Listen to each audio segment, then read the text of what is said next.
I have. So 240,000 people die each year in Canada. By 2021 there will be 300,000, and by 2041 there will be 432,000. And this quality of death report notes that there are still many taboos about death.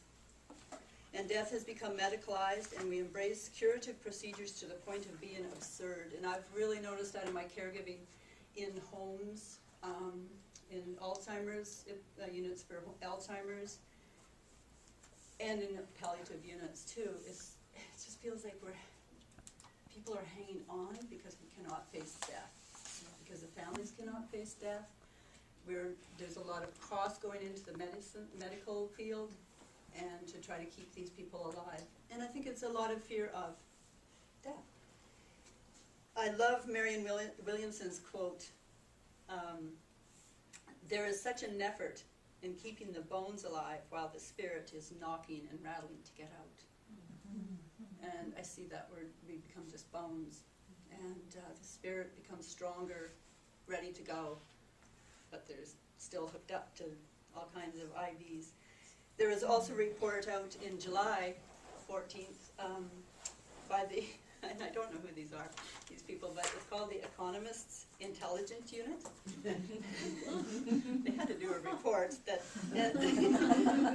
I've got to do some research on that. So, and they say that more than 100 million patients are in palliative care annually, and fewer than 8 million receive it. So, there is some indication too that, I mean, there's always people dying, but that 100 million patients, what is palliative care anyway?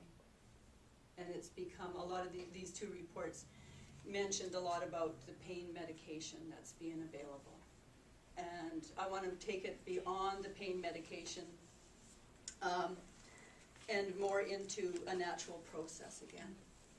So I had one client, I was going to work, and I was really anxious to see her because she was a favorite one of mine, and I went into her room, and her son was standing there, and she was lying there, and she was moaning and groaning and gritting her teeth, and her son was beside himself by the bed, and he said, "Whoa, I've never seen her like this before." And I just walked in, sat down beside her, and just started to stroke her face.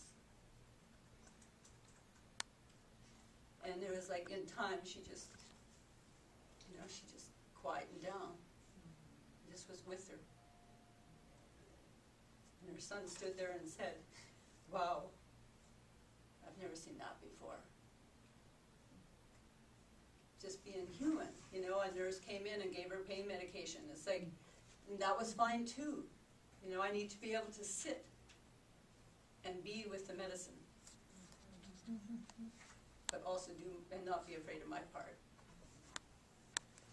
and what I can do. So these are some life cycles. I've called these life cycles, and it's a series. I was given the originals by a friend of mine who I was with when she died in '97. And I saw these originals